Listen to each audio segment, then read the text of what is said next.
ইসলাম প্রতিষ্ঠিত হলেই জনগণের অধিকার প্রতিষ্ঠিত হবে।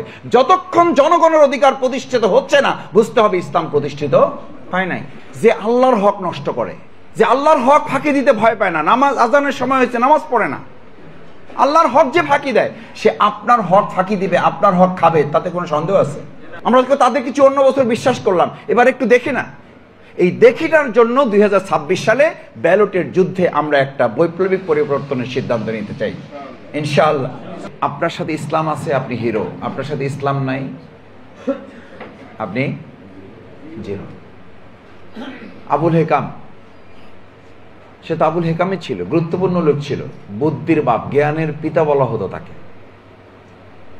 তো জ্ঞানের পিতা সব জানতো, বুঝতো, সব কিছু পরিচালনা করত।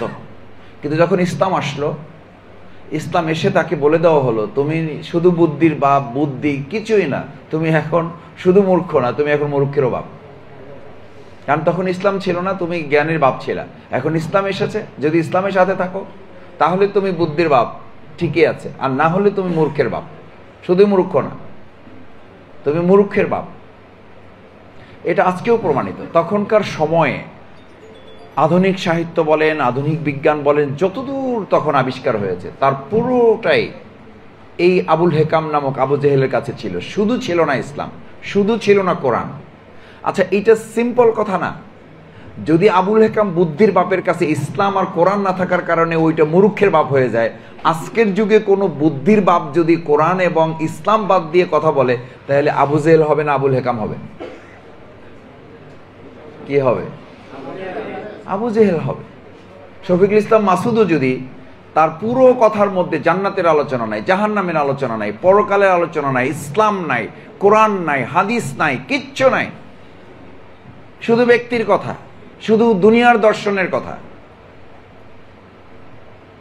শুধু পলিটিক্যাল ফিলোসফি, শুধু পার্টি ফিলোসফি, সেখানে কোরআনের কোনো থিওরি নাই, সেখানে ইসলামের কোনো বিধান নাই, সেখানে জান্নাত জাহান্নামের কোনো আলোচনা নাই। এই জান্নাত জাহান্নাম, এই ইসলামের কথা বললে বরং আমাকে আপনাকে কেউ যদি বলে আমি ধর্ম ব্যবসায়ী, কেউ যদি বলে আপনাকে জান্নাতের টিকিট বিক্রি করা হচ্ছে, তাহলে বরং উল্টো বলতে হবে যে আমাদের জান্নাত জাহান্নামের এই আলোচনা, ইসলামের আলোচনা, কোরআন সুন্নাহর এই আলোচনায় আপনাকে পূর্ণ মানুষ করে, আপনাকে হিরো বানায়। ইসলাম মুক্ত যে পৃথিবী ছিল ওটা ছিল জাহিলি মদিনা, আর ইসলাম এসে ওটাকে বানিয়েছে কি মদিনা। এখন আমাদের খুব দুর্ভাগ্য না, আমরা বাংলাকে সোনার বাংলা বানাতে সে শুধু স্লোগান চলতেছে। দিতে দিতে দিতে দিতে এই দেশের যারা আবিষ্কারক মনে করেন, এই দেশের যারা মানে কি বলে রক্ষক মনে করেন, এই দেশকে যারা তৈরি করেছেন মনে করেন, ত্রাণকর্তা মনে করেন, তারাই আফসোস করে এই পৃথিবী ছেড়ে চলে গেলেন। সবাই চায় সোনার, সবাই পায় সোনার খনি, আর ওনারা পাইছেন। আরে ভাই, আপনি দুনিয়ার কথা বলবেন ইসলাম বাদ দিয়ে, ধর্ম বাদ দিয়ে, কোরআন বাদ দিয়ে, সুন্নাহ বাদ দিয়ে, তা আপনি সোনার খনি পাবেন না, তা আপনি সোনার খনি পাবেন। সোনার খনি পাওয়ার জন্যই তো রাসূল করিম সাল্লাল্লাহু আলাইহি সাল্লাম অজ্ঞ মূর্খ জাহিলি মদিনাকে সোনার মদিনা করেছেন, যে ইসলাম দিয়ে, যেই কোরআন দিয়ে। সেই ইসলাম, সেই কোরআন আমাদের আছে না নাই? আছে। তো ওটা বাদ দিয়ে আপনি কি করে করবেন? মুহাম্মদুর রাসূলুল্লাহ সাল্লাল্লাহু আলাইহি সাল্লাম। আমি ছাত্র জীবনে একবার প্রেস ক্লাবে একটা বক্তৃতার লাইন বলেছিলাম, জনকণ্ঠ তখন হেডলাইন করেছিল যে মুহাম্মদুর রাসূলুল্লাহ সাল্লাল্লাহু আলাইহি সাল্লামের মতো শ্রেষ্ঠ রাজনীতিবিদ, শ্রেষ্ঠ সমরনীতিবিদ, শ্রেষ্ঠ অর্থনীতিবিদ, শ্রেষ্ঠ সাংস্কৃতিক ব্যক্তিত্ব, শ্রেষ্ঠ ইমাম, শ্রেষ্ঠ প্রেসিডেন্ট, তিনি যদি ইসলাম ছাড়া তার ব্যক্তিগত মত দিয়ে, চিন্তা দিয়ে, দর্শন দিয়ে 5 দফার ভিত্তিতে হিলফুল ফুজুল গঠন করেছিলেন, শেষ পর্যন্ত কিছু শান্তি দিতে পারলেও পরিপূর্ণ সমাজ পরিবর্তনে তিনি সক্ষম হন নাই বলেই যে তিনি আল্লাহর কাছে গিয়েছেন। তিনি জ্ঞানের জন্য ধর্ণা ধরেছেন। মুহাম্মদুর রাসূলুল্লাহ সাল্লাল্লাহু আলাইহি সাল্লাম কোরআন এবং ইসলাম বাদ দিয়ে যদি উনি না পারেন, এই পৃথিবীতে আর এমন কোন ব্যক্তির জন্ম হবে যিনি ইসলাম এবং কোরআন বাদ দিয়ে পৃথিবীতে শান্তি দিতে পারবেন। এটার জন্য গবেষণা দরকার আছে, কামিল পাশ করার দরকার আছে, এটার জন্য রাজনৈতিক দলের কোনো নেতা হওয়ার দরকার আছে, এটার জন্য পলিটিক্যাল ফিলোসফিতে আপনার খুব হায়ার মানে এডুকেশনের, হায়ার লার্নিং, হায়ার লেসনের কোনো দরকার আছে। খুব সিম্পল ইস্যু, খুব সিম্পল ইস্যু। পারছে যে না, শুধু বাংলাদেশ বাদ দেন, আপনি উন্নত বিশ্বের কথা বলেন। উন্নত বিশ্বে এখন সবচেয়ে, এটা আপনাদের আপনারা জানেন, আমি শুধু আপনাদের বোঝার জন্য বলছি, পৃথিবীতে এখন সবচেয়ে আত্মহত্যার দিক থেকে যদি আপনি বিশ্লেষণ করেন, তাহলে আপনাদের বাংলাদেশ না। সবচেয়ে খাদ্য ঘাটতির দিক থেকে যদি চিন্তা করেন আপনাদের বাংলাদেশ না, সবচেয়ে অশান্তির দিক থেকে চিন্তা করেন আপনাদের বাংলাদেশ না। যারা সবচেয়ে আধুনিক এবং উন্নত রাষ্ট্র বলে তাদের দেশে এখন আত্মহত্যার জন্য আলাদা করে একটা জায়গা নির্ধারণ করেছে, তারা শান্তিতে যেন একটু মরতে পারে। কানে ইমেজিন, এটা হচ্ছে উন্নত রাষ্ট্রের বৈশিষ্ট্য। তারা আবার আমাদেরকে সবক দেয়, তারা আমাদেরকে বলে যে নারী নেতৃত্বেও আপনাদেরকে আগায় নিয়ে আসতে হবে। কত পার্সেন্ট তাদের সংবিধান খুলে বের করেন, অথচ তাদের রাষ্ট্রে আজ পর্যন্ত কোনো মহিলা প্রেসিডেন্ট হয় নাই, এবং একবার শুধু ইলেকশন করেছিল। দেখেন এগুলো ইসলামকে কতটা ফোবিয়ার মধ্যে আমাদেরকে ফেলে রাখা হয়েছে। মনে আছে একজন কে, হিলারি ক্লিন্টন, লাস্ট ডিবেটটা আপনাদের চোখের সামনে ভাসান। আমি খুব জ্ঞান গর্ব কোনো আলোচনা করতে আসি নাই, প্রার্থী কথা বলবে। আমি শুধু আপনাদেরকে একটু ছোট জিনিস ধরিয়ে দিয়ে যাচ্ছি। আপনারা খুবই চৌকস মানুষ, খুবই সচেতন মানুষ। হিলারি ক্লিন্টনের সাথে লাস্ট ডিবেটটা যখন হচ্ছিল, তার সেই লাস্ট ডিবেটে শুধুমাত্র সব দিক থেকে তার র্যাঙ্ক হাই ছিল। একটা জায়গায় এসে বলা হলো female, she has no strength, she has no stamina। একটা মহিলা আমেরিকা চালাবার মতো তার সব থাকতে পারে, তার স্ট্যামিনা, এটা ধারণ করার মতো তার ক্ষমতা নাই। তোমাকে আমেরিকা, তোমাদের মহিলা চালাতে পারে না, আমাদের বাংলাদেশ মহিলা চালাবে, এবং সেটা জামাত ইসলামীকে আবার গঠনতন্ত্র কইলা তাদেরকে দেখাইতে হবে। তোমরা চালাইতে পারো না, আমাদের দেশ চালাবে কিভাবে? তাকে বসাই দেওয়া হলো। ওই দিন ওই ডিবেটে শেষ আমেরিকানরা সিদ্ধান্ত নিল যে আমেরিকার মতো এত বড় ভার একটা মহিলা বহন করতে পারবে না। আর আমাদের দেশে একের পর এক হইতেছে, তারপরে কয় যে বাংলাদেশ নারী অগ্রগতিতে কোনো উন্নয়ন নাই। মানেটা কি? মানেটা হচ্ছে আপনাকে এটা বুঝতে দেওয়া যে আপনি ইসলামের কথা বলবেন, আপনাকে বোকার রাজ্যে দেওয়া হবে। অথচ কথা ছিল ইসলাম নাই সে হলো জিরো, ইসলাম নাই সে হলো অজ্ঞ, ইসলাম নাই সে হলো মূর্খ। যে তুমি যদি শান্তি চাও, শান্তিটা কোথায়? শান্তি তুমি দিতে পারবা? শান্তি হেলাল ভাই দিতে পারবেন, জামাত ইসলামী দিতে পারবে, প্রশ্নই নাই। ডাক্তার শফিকুর রহমান ভাইয়ের কোনো ক্ষমতা নাই, শফিকুল ইসলাম মাসুদের কোনো ক্ষমতা নেই আপনাকে শান্তি দিবে। শান্তির জন্য দুটো শব্দ রাসূল সাল্লাল্লাহু আলাইহি সাল্লাম আমাদেরকে দিয়ে গেছেন, যেটা মাইনের চেয়েও, রকেটের চেয়ে শক্তিশালী। দুটো শব্দ, just two word, আসলিম Taslim. আসলিম Taslim. তুমি যদি শান্তি চাও, কমপ্লিটলি সারেন্ডার করো, অর্থাৎ পরিপূর্ণ আল্লাহর বিধানটা মেনে চলো। আমি আল্লাহ শান্তি তোমার কাছে আত্মসমর্পণ করে দেবো। সুবহানাল্লাহ। তুমি আল্লাহর কাছে সারেন্ডার করো, আল্লাহ দুনিয়ার সমস্ত শান্তি তোমার কাছে সারেন্ডার করাবে।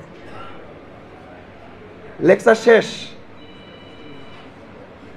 তো, লেকচার শেষ হলে তো ওষুধ বিক্রি শুরু। যে রাস্তায় ওষুধ বিক্রি করে বলে না, ওষুধ বিক্রি যখন করবে বলে যে লেকচার শেষ, ওষুধ বিক্রি শুরু। তো রাসূল করিম সাল্লাল্লাহু আলাইহি সাল্লাম তো এই দুটো শব্দ বলে ক্লোজ করে দিয়েছেন। সাহাবা ইজমাইন কিরামগণ জিজ্ঞেস করেছেন, ইয়া রাসূলুল্লাহ, আমাদের শান্তি দরকার, আমাদের নিরাপত্তা দরকার, কি করতে হবে? What can I do and what to do? রাসূল সাল্লাল্লাহু আলাইহি সাল্লাম দুটো শব্দ বলে দিলেন। আমাদের মধ্যে তো এত লম্বা বক্তৃতা রাসূল সাল্লাল্লাহু আলাইহি সাল্লাম করতেন, এত রাত করেও প্রোগ্রাম করতেন না। এই জন্য যত তাড়াতাড়ি পারা দেয় ওনাদেরকে ছুটির ব্যবস্থা করতে হবে। আমি শেষ করে দেব। আসলিম তাসলিম। আপনি শান্তি চান, দুনিয়ার এদিক ওদিক ঘোরাঘুরি কোনো লাভ হয় না। আমরা 54 বছর ঘুরেছি তো ভাই। আচ্ছা আপনি বলেন, 54 বছর ঘোরার পরও কি আমাদের নতুন করে আবার দেখতে হবে? কি দেখতে হবে? কি দেখবেন? আর আপনি আপনি তো 54 বছর দেখেছেন। তো এখন দেখা হয় নাই তাই বলে আমাকে বলা হচ্ছে তাদের অভিজ্ঞতা নাই। আচ্ছা অভিজ্ঞতা নাই, তাহলে তো আমরা বলি না আপনি কাজই করতে দিলেন না, তাহলে আমার অভিজ্ঞতা আসবে কোত্থেকে? ফ্রেশারদের যখন চাকরির জন্য কোম্পানি বলে যে ভাই তুমি অভিজ্ঞতা নিয়ে আসো, তো আমরা বলি না যে স্যার কাজ করলে না অভিজ্ঞতা হবে, এটা ছোট কাজ দেন। তো আমরা তো এই কথাটুকু অন্তত বলতে পারি, আমাদের অভিজ্ঞতা নাই, এটা ঠিক। হ্যাঁ, আমাদের চাঁদাবাজির অভিজ্ঞতা নাই, আমাদের সিন্ডিকেট করার অভিজ্ঞতা নাই, আমাদের বাজার দখল করার অভিজ্ঞতা নাই, কিন্তু আমাদের দুটা মন্ত্রণালয় দুর্নীতি মুক্ত পরিচালনার অভিজ্ঞতা জামাত ইসলামের আছে। This is experience. আর কি লাগবে আপনার? দেখেছি তো আমরা। আমাদের তখন চাঁদাবাজি করার সুযোগ ছিল। আমি শফিকুল ইসলাম মাসুদ ছাত্র শিবিরের কেন্দ্রীয় সভাপতি, বলা হইতো তখন ছাত্র দলের ছেলেরা আমাকে বলতো আর কি, সরি আমি রাজনৈতিক দলের নাম বলার জন্য এটা বলছি না, বলতো যে মাসুদ আপনি কেন্দ্রীয় সভাপতি, জাস্ট এ মিনিস্টার, তা আমি চাইলে তো তখন আমরা 2-4টা এরকম গাড়ি বাড়ি আমরা করতে পারতাম। তখন তো মাথায় আসতো না যে চাঁদাবাজিটা কি জিনিস, সিন্ডিকেটটা কি জিনিস, দখলটা কি করতে হয়। সেই 2006-07 মানে আমাদের ওই সময়ের গোল্ডেন পিরিয়ডের টাইমের আমি ছাত্র শিবির করা, তা আমাদের অভিজ্ঞতা নাই বলেন? তা আমাদের অভিজ্ঞতা নাই, এটা ঠিক। আমাদের আমির বলেছেন, হ্যাঁ আমাদের অভিজ্ঞতা নাই, আমাদের চাঁদাবাজির অভিজ্ঞতা নাই, ধর্ষণের অভিজ্ঞতা নাই, খুন লুটতরাজ এগুলোর অভিজ্ঞতা নাই। আমাদের 2টা মন্ত্রী, 3টা মন্ত্রণালয় দুর্নীতিমুক্ত পরিচালনার কি আছে? অভিজ্ঞতা আছে। আমাদের 17 জন এমপি আছে, একজন এমপির নামে আজ পর্যন্ত দুর্নীতি দমন কমিশনে কোনো মামলা নাই। 86 জন, মানে এক সময় একসাথে যা ছিল, এই 86 জনের পুরো তথ্য আপনি চ্যালেঞ্জ করেন, গুগলে সার্চ দেন। তা আমরা তো আপনার এক্সপিরিয়েন্স দিয়েছি, তো এখন আমাকে খেলতে দেন। একটা যুক্তির বিচারেও তো, ওই যে আমরা ছোট সময় হাড়ি পাতিল খেলতাম না, তো যুক্তির বিচারেও তো আমাকে একবার আপনি একটু মাঠে খেলতে দিতে হবে। এটা তো আমার প্রতি কোনো করুণা না, এটা তো আমার হক, এটা তো আপনারও হক। আপনি যে মুসলিম কান্ট্রিতে আছেন, 90% মুসলমানের একটা দেশে, মিনিমাম আপনার বিবেক দংশন করা উচিত। আপনার ঘুমাতে পারার কথা না, আপনার ঠিক মতো খাইতে পারার কথা না, যে আমি 90% মুসলমানের দেশে 54টা বছর ধরে আছি, অথচ সেই দেশে 1টা বছর বা 5টা বছর ইসলামের ভিত্তিতে এই সমাজ রাষ্ট্রটা পরিচালিত হোক, এটা দেখার সুযোগ আমরা একবার পাইলাম না। শুধু এইটুকু এবার একটু ধারণ করি না আমরা, যে আমরা একটাবার দেখি, এরপরে আমাকে আপনি ফাঁসি দিয়ে, ফাঁসি দিয়ে এমনি দিয়েছেন, আমাকে 5টা বছরের জন্য সুযোগ দেন, আমাদেরকে দেখেন, তারপর আমাদেরকে পানিশমেন্ট দেন। বলেন আপনারা তো দিয়েছিলাম সুযোগ, পারেন না আপনারা। এখন কোনো কিছু সুযোগ না দিয়েই যদি বলা হয় হুজুররা দেশটা শেষ করছে, আমরা কোথাও নাই, কিন্তু হুজুররাই দেশটা শেষ করছে। আমরা শেষ করলাম কোথায়? আমরা তো সুযোগই পাইলাম না। এটা হচ্ছে এ কারণে যে আমরা যেন একটা ধাঁধার মধ্যে থেকে সমাজ রাষ্ট্র পরিচালনায় যারা আজকে বারবার আমাদেরকে ধোকায় ফেলছেন, তারা যেন আবার আপনাকে ধোকায় ফেলতে পারেন। শেষ কথা, সম্মানিত সুধী মণ্ডলী, আমরা এখানে যারা উপস্থিত আছি, রাসূল করিম সাল্লাল্লাহু আলাইহি ওয়াসাল্লামের একটা হাদিস কত চমৎকারভাবে বুঝার জন্য বলেছেন। তুমি যদি একটা আতরের দোকানে সকাল থেকে সন্ধ্যা পর্যন্ত অবস্থান করো, আতর কিনতে পারো নাই, যোগ্যতা নাই, সামর্থ্য নাই, হয় নাই, শুধু দোকানে বসেছিল, দোকানদারের সাথে একটু গল্প করছো, তাকে একটু আতরের আগাই দিছো, তাকে একটু হেল্প করছো, উৎসাহ যোগাইছো, অনুপ্রেরণা যোগাইছো, ভাই ভালোই তো ব্যবসা করেন, আমিও চেষ্টা করি, আমি তো পারবো কিনা জানি না, আমার তো ক্যাপিটাল নাই, পুঁজি নাই, আমার তো সামর্থ্য নাই, টাকা পয়সা নাই, আচ্ছা কিভাবে করেন, এই গল্প করতে করতে দিন পার হয়ে গেছে। আসার সময় বের হয়ে আসতেছেন, আপনার গা থেকে, শরীর থেকে দুর্গন্ধ আসবে না, সুঘ্রাণ আসবে, সুঘ্রাণ আসবে। আপনি কিছুই তো করেন নাই, শুধু কি করেছেন? সাথে সাথে থেকেছেন, উৎসাহিত করেছেন, অনুপ্রাণিত করেছেন, এনকারেজ করেছেন, ইন্সপায়ার করেছেন তাকে একটু। রাসূল সাল্লাল্লাহু আলাইহি ওয়াসাল্লাম সাথে আরেকটা বললেন, কেউ যদি হাপড়ের দোকান, কামারের দোকান, যারা দা বানায়, খন্তা বানায়, কুড়াল বানায়, কাঁচি বানায়, বড়ি বানায়, তাদের দোকানে বসছে, কোনো কাজ করেন নাই, আপনি হাপড়ে একবার টানও দেন নাই, দায়ের উপরে একবার বাবারিও দেন নাই, আগুনেও ফালান নাই, কিছুই করেন নাই, শুধু পাশে বসে তার সাথে গল্প গুজব করছেন, ভাই এই কালি টালি এগুলো নিয়ে কি করেন, এই ব্যবসা কিভাবে আগাইতেছেন, এইভাবে করে আর কত পিটাইবেন, পিটাইতে পিটাইতে তো যান আপনারও শেষের পর্যায়ে, অন্য ব্যবসায় চলেন। এই কথা বলতে বলতে উনি বলছে যে ভাই এটা বাপদাদার ব্যবসা, এটা ছাড়ার কোনো উপায় নেই। তো উনি তো এটা ছাড়বে না, কারণ ওনার এটা কিসের পেশা? উনি বলছে এটা আমার হলো ফ্যামিলি বিজনেস, এটা আমি ছাড়তে পারবো না ভাই, এটা আমার পেশা। তো এরকম আমাদের কিছু পেশাদার লোক আছে, পেশাদার রাজনীতিবিদ আছে, ওনার কোনো আয় ইনকাম নাই, উনি এটা করেই খাবেন, উনি সিদ্ধান্তই নিয়েছেন উনি আপনার উপরে কাঁঠাল রাখবেন, লবণ রাখবেন এবং ওখানে খাবেন, এবং আপনি আ উ করারও সুযোগ পাবেন না। এরকম পেশাদার কিছু রাজনীতিবিদ আমাদের সমাজে তৈরি হয়েছে, যারা বলে বেড়ায় এটা আমার রাজনৈতিক, এটা আমার পারিবারিক পেশা। ওনারা কোত্থেকে আসছে? হেলাল সাহেব আগে দেখছেন ওনারা কোনোদিন? আগে আমাদের কোত্থেকে দেখবেন? আমরা তো আপনাদের মতো পেশাদার রাজনীতিবিদ না, যে আপনাদের মাথায় কাঁঠাল ভেঙে খাইতে খাইতে খাইতে খাইতে শেষ পর্যন্ত লবণ রাখার আর জায়গা পাওয়া যায় না। রাসূল করিম সাল্লাল্লাহু আলাইহি সাল্লাম বললেন, ওই হাপড়ের দোকান থেকে যখন সন্ধ্যাবেলায় এইসব গল্প করতে করতে বেরিয়ে আসো, তখন তোমার মাথা তুমি একটু চুল ঝাড়ু দাও, কি বের হবে? কি বের হবে? রাসূল করিম সাল্লাল্লাহু আলাইহি সাল্লাম বললেন, কুনু মা'আস সাদিকিন। আমার আল্লাহ আমাকে নির্দেশ দিয়েছেন, যদি ভালো কাজ করার সাহসও না পাও, সুযোগও না পাও, সময়ও না পাও, কিছু করতেও না পারো, অন্তত ভালো কিছু মানুষ খুঁজে বের করো, তাদের সাথে থাকো। আল্লাহ দুনিয়ায় ভালো মানুষের সাথে থাকলে কিয়ামতে পরকাল হাসরটা তোমাকে ভালো মানুষের সাথে করবে। থাকতে চাই জান্নাতে, আর দুনিয়ায় বসবাস করতেছি জাহান্নামের বৈশিষ্ট্যওয়ালা লোকদের সাথে। এই কথা বললে আমরা আবার জান্নাতের টিকিট দিই, কিন্তু আজ পর্যন্ত কোথাও টিকিট আবিষ্কার করা যায় নাই। আমাদের সেক্রেটারি জেনারেল অধ্যাপক গোলাম পরোয়ার ভাই চ্যালেঞ্জ করেছেন যে একটা টিকিট অন্তত আপনারা কোর্টে হাজির করেন, যে জামাত ইসলামী একটা টিকিট অমুক জায়গায়। আমি তো বরং একটু আক্ষেপ করে বলি, মুসলমানদের একটা প্রোগ্রামে 1 ঘন্টা, 1.5 ঘন্টা, সোয়া ঘন্টা, 45 মিনিট, 30 মিনিট, 10 মিনিট, 5 মিনিট যদি আলোচনা হয়, তাহলে ওই 5 মিনিট আলোচনার মধ্যে যদি জান্নাত, জাহান্নাম, পরকাল, দুনিয়া এগুলো না থাকে, তাহলে বুঝতে হবে ওটা মুসলমানদের প্রোগ্রাম না, ওটা কাফের মুরতাদদের প্রোগ্রাম।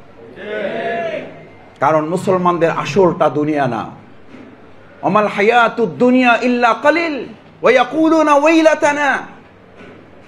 তারা বলবে আমার আসল জীবনের জন্য আমি কি করেছি? আসল জীবন এটা না, আল্লাহ আসল জীবন এটাকে বলেন নাই। আল্লাহ আসল জীবন বলছেন পরকালটাকে। সেই জীবন নিয়ে আপনার কোনো চিন্তা নাই, সেই জীবন নিয়ে আপনার কোনো কথা নাই, সেই জীবন নিয়ে আপনার কোনো আলোচনা নাই, সেই জীবন নিয়ে আপনার কোনো সতর্কতা নাই, সেই জীবন নিয়ে আপনার কোনো নিজের প্রয়োজনীয়তা উপলব্ধি করেন না। তার মানে আপনি এটা বিশ্বাস করেন না, তার মানে আপনি এটা ধারণ করেন না। আসুন সম্মানিত সুধী মণ্ডলী, আজকে এখানে যারা কষ্ট করে এসেছেন, আমাদের এই সময়টা যেন দুনিয়ার কল্যাণে কাজে লাগে, পরকালে যাতে এটা নাজাতের একটা উসিলা হিসাবে আমরা আল্লাহ তাআলার কাছে উপস্থাপন করতে পারি। তাহলে এই সময়টা কাজে লাগবে, সমাজটা বদলাবে, পরিবারটা বদলাবে, রাষ্ট্রটা বদলাবে। কেন বদলাবে? ইন্নাল্লাহা লা ইউগাইয়িরু মা বিকওমিন হাত্তা ইউগাইয়িরু মা বিআনফুসিহিম। রাষ্ট্র বদলাবে না আগে, সমাজ আগে বদলাবে না, পরিবার আগে বদলাবে না, আগে বদলাবে কে? আমি। আপনার বদলানো দিয়া, আপনার পরিবর্তন থেকেই ঢাকার পরিবর্তন। ঢাকাতে আমরা এবার একটা সিদ্ধান্ত নেই। আলহামদুলিল্লাহ, ঢাকা মহানগরী জামাত ইসলামী আপনাদের এই দুর্দিনে, আমরাই আপনাদের নিয়ে আমরা প্রোগ্রাম করে গেছি। আমরা জানতাম তখন পুলিশের গাড়ি, আজকেও দেখে আসছি, তখনও দেখে আসছি। আমাদেরকে বলা হয়তো যে এখানে ঢুকতে পারবেন, বের হইতে পারবেন। আমরা বলছি ঢুকি আল্লাহ ভরসা, আল্লাহর উপর ভরসা করে ঢুকবো, আল্লাহ বের করার ব্যবস্থা করবেন। না, আল্লাহ যেখানে নিয়ে যাবেন ওখানে যাব, ওখানে যাব। সেই দুর্দিনে যারা আমাদের সাথে ছিলেন, আমাদের সাহস জুগিয়েছেন। এবার একটা সুযোগ আপনারা এসেছে বাংলাদেশে, 2026 সালের ফেব্রুয়ারিতে যে নির্বাচন অনুষ্ঠিত যাচ্ছে, সেই নির্বাচনে আপনার ব্যালটের মাধ্যমে একটা বৈপ্লবিক পরিবর্তন আপনি চাইলে সাধন করতে পারেন। রাসূল করিম সাল্লাল্লাহু আলাইহি সাল্লাম, তীর ধনুকের যুদ্ধ হয়েছে তখন, তলোয়ারের যুদ্ধ হয়েছে তখন, উটের যুদ্ধ, ঘোড়ার যুদ্ধ হয়েছে তখন। আল্লাহ তো সেখান থেকে আমাদের মতো দুর্বল ইমানদারকে কিছুটা কি করেছেন? আপাতত রিলিফ করেছেন। হ্যাঁ, যুদ্ধ লাগলে আমরা করেছি, আপনারাও করেছেন। কিন্তু এখন তো একটা সহজ সুযোগ করে দিয়েছেন যে তোমাদের বুলেটের যুদ্ধ, তোমাদের তীর ধনুকের যুদ্ধ এখন লাগবে না, আপাতত তোমরা একটা ব্যালটের যুদ্ধ করো। এই ব্যালটের যুদ্ধের মাধ্যমে দিনকে, ইসলামকে বিজয়ী করার, ইসলাম প্রতিষ্ঠিত করার। ইসলাম প্রতিষ্ঠিত হলেই জনগণের অধিকার প্রতিষ্ঠিত হবে। যতক্ষণ জনগণের অধিকার প্রতিষ্ঠিত হচ্ছে না, বুঝতে হবে ইসলাম প্রতিষ্ঠিত হয় নাই। ভাই, কাউকে দোষারোপ না করে আমার দিকে তাকিয়ে আমি বলি, যে আল্লাহর হক নষ্ট করে, যে আল্লাহর হক ফাঁকি দেয়, যে আল্লাহর হক খাইতে ভয় পায় না। আল্লাহর হক খাওয়া মানে কি? আজান হয়েছে, নামাজ পড়ে না, কার হক খাইছে? কার হক খাইছে? আল্লাহর হক খাইছে। যে আল্লাহর হক ফাঁকি দিতে ভয় পায় না, নামাজ আজানের সময় হয়েছে, নামাজ পড়ে না, আল্লাহর হক যে ফাঁকি দেয়, সে আপনার হক ফাঁকি দিবে, আপনার হক খাবে, তাতে কোনো সন্দেহ আছে? এটার জন্য কোনো গবেষণা দরকার আছে? এটার জন্য কোনো সেমিনার, সিম্পোজিয়াম লাগবে? এই আমরা তো তাদের পিছনেই ছুটছি। আমরা তাদের কিছু অন্য বছর বিশ্বাস করলাম, এবার একটু দেখি না। এই দেখিটার জন্য 2026 সালে ব্যালটের যুদ্ধে আমরা একটা বৈপ্লবিক পরিবর্তনের সিদ্ধান্ত নিতে চাই ইনশাআল্লাহ।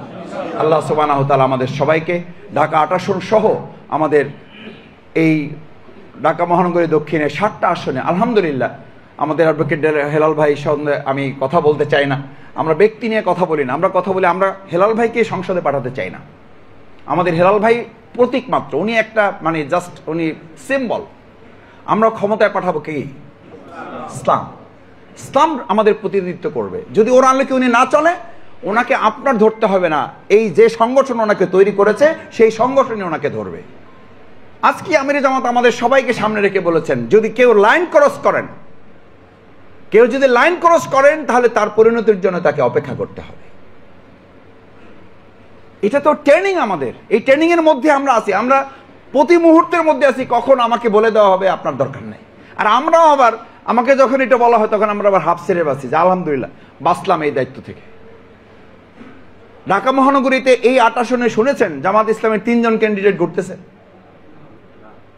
ঘুরতেছে, তদবির করতেছে, পোস্টার লাগাইতেছে।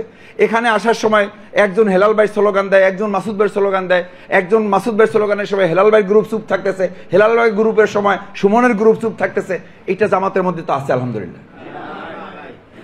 এই যে পিনপতন, নীরবতায়, আমার কথার গুরুত্বের কারণে আমাদের সাংগঠনিক সিস্টেম এবং আপনাদের এখানকার নীরবতা বলে দেয়, আমরা যদি এরকম সুন্দর, নিরিবিলি, নিস্তব্ধ, নিথর একটা প্রোগ্রাম আপনাদের উপহার দিতে পারে, তাহলে এই সংগঠনই সুন্দর, সুশৃঙ্খল একটা বাংলাদেশ আপনাদেরকে উপহার দিতে পারবে। This is example, just example. এখানে 4-5 জন দাঁড়াই থাকার কথা, 4-5 জন এখানে ঠেলাঠেলি হওয়ার কথা। আর আমাদের চেয়ারে বসার লোক পাওয়া যায় না, ডাইকা নিয়ে এসে বলতে হয় ভাই বসেন, একটু ছবি তোলা লাগবে তো, চেয়ারটা ফাঁকা থাকলে খারাপ দেখা যায়। বিশ্বাস করেন, আমি প্রায় প্রোগ্রামে বলি ভাই চেয়ারটা ফাঁকা, একটু বসেন কষ্ট করে, নাহলে চেয়ারটা ফাঁকা দেখা যায়। পরে আমাদের ক্যামেরাম্যান ধরবে যে ভাই, ওই ক্যামেরাম্যানও খালি চোখ টিপে আমাদের কয় যে স্যার চেয়ারটা ফাঁকা, ওখানে একজন ডাকেন। এই কারণে আমাদের 2 জন ধরে নিয়ে আমরা বসাই। আর ঠিক বিপরীত চিত্র বাংলাদেশেই অন্য আরেকটা প্রোগ্রামে আপনি দেখবেন যে মানে কে যে ওই পোস্টারের মূল লোক। আমাকে 2-1 সাংবাদিক বলে যে ভাই বক্তৃতা যখন চলে এরকম চারপাশে যে লোক দাঁড়াই থাকে, যে কে যে কথা বলতেছে ওইটা আমরা বড় করে দেখাইতে হয়, নাহলে বোঝা যায় না যে স্পিকারটা কে। আপনি স্টেজ তো 2 দলেরই ভাঙছে আলহামদুলিল্লাহ, আল্লাহ মাফ করুন আমাদের, আপনাদের জন্য আল্লাহ হেফাজত করেন। পোস্টার দেখবেন রাস্তায়, আমি এগুলো খুব ছোট ইস্যু, বাট এগুলো কিন্তু অনেক বড় ইস্যু। আপনার এত প্রতিযোগিতা কেন? কেন আপনার এমপি হইতে হবে? হেলাল ভাই এমপি হওয়ার জন্য নামেন নাই, হেলাল ভাইকে সংগঠন নামিয়েছে। শফিকুল ইসলাম মাসুদের খাইয়ে পরে কোনো কাজ নেই যে তার এটা করতে হবে। আমার বরং লস প্রজেক্ট, পুরোই লস প্রজেক্ট। আমি সরি, এটা ভিতরের কথা বলছি এই জন্য যে আমার ওয়াইফ মাঝে মধ্যেই বলে যে আমার টাকা তো তুমি সব শেষ করে ফেলতেছো। তা আমি বললাম কি করবো, আমার তো কোনো উপায় নাই, আমার টুকটাক যা হয় তা দিয়ে আমি চলতে পারি, কিন্তু আমার এলাকায় যদি চলতে হয় তাহলে তোমার এখান থেকে নিয়ে আমার চলতে হবে, আমার উপায় নাই কোনো। আমাদের এই দশা ভাই, আমরা এখান থেকে নেওয়ার জন্য আসি নাই। এবার অন্তত একটা সিদ্ধান্ত যান, যারা দেশ থেকে নিতে চাইবে না, দেশকে দিতে চাইবে, এরকম একটা নেতৃত্ব এবার আমরা প্রতিষ্ঠা করব। সেই প্রতিষ্ঠার জন্য ওই যে পোস্টার দেখেন, যেই পোস্টারে দেখবেন সৌজন্যে, সমর্থনে, মানে মূল লোক যে কে, ওইটা খুঁজে বাই করতে আপনার বাইনোকুলার লাগবে। এবং তারা আবার বলে যে তুই যে আমার নামে পোস্টার করছো 20,000, ওই পোস্টারে তো তোর নামের ঠেলায় আরো যে সাঙ্গপাঙ্গ ছবি দিছো, ও তো আমারে খুঁজেই বের করা যায় না। কয় যে স্যার ওটা তো আপনার নামে করছি, কিন্তু কাম তো আমার, কারণ ওই পোস্টার দিয়ে ওখানে আমার চাঁদা উঠাইতে হবে, ওই পোস্টার দিয়ে পুলিশকে মানে ম্যানেজ করতে হবে। ওই পোস্টার না হইলে তো আমি অন্য গ্রুপকে আমি বলতে পারবো না যে আমি ভাইয়ের সাথে আছি। খালি আপনি আমার হাতে মাথায় হাত রেখে একটা ছবি উঠাই দেন, ব্যাস শেষ। আমাদের কেউ মাথায়, আমাদের হাত কেউ মাথায় নেয় না, বরং ভয় পায়। ভয় পায় মানে আমরা বলি মাঝে মধ্যে যে ভাই ছবি যে তুলতেছেন বুঝেন, কিন্তু পরে কিন্তু মাইক 2টা বেশি খাবেন, আমার চেয়েও খাইছেও, কিন্তু তারপরে বলছে না ভাই কোনো অসুবিধা নেই, আপনাদের ভালোবাসি দুনিয়ার জন্য, আপনাদের ভালোবাসি পরকালে জান্নাতে যদি আল্লাহ তাআলা দয়া করে মাফ করে আমাদেরকে একসাথে থাকার সুযোগ করে দেন। আসুন সম্মানিত সুধী মণ্ডলী, আমি বোধহয় সময় বেশি নিয়ে ফেললাম। আল্লাহ তাআলা আমাদের মাফ করুন, কবুল করুন আমাদের দেশটাকে, বিশেষ করে ঢাকা 8। আমরা বলি বাংলাদেশের রাজধানী ঢাকা, আর ঢাকার রাজধানী 8, ঢাকার রাজধানী হলো 8। সুতরাং সেই 8-এ কি হবে সেই সিদ্ধান্ত নেওয়ার জন্য সচেতন জনগোষ্ঠী আপনারা অনেক মূল্যবান ভূমিকা রাখতে পারেন। আপনারা শুধু একজন ভোটার আসছেন এটা আমি বিশ্বাস করি না, আপনারা আসছেন 1000 লোকের প্রতিনিধিত্ব করার ব্যক্তিত্বরা এখানে উপস্থিত হয়েছেন। আপনার চিন্তা, আপনার পরিকল্পনা, আপনার চোখের চাউনি, আপনার চলার পথের কদম, আপনার হাতের ইশারা 1000 মানুষকে আলোকিত করে, আলোড়িত করতে পারে। সুতরাং আপনি নড়ে চড়ে বসলে ঢাকা 8 নড়ে চড়ে বসবে ইনশাআল্লাহ। আসসালামু আলাইকুম ওয়া রাহমাতুল্লাহি ওয়া বারাকাতুহু।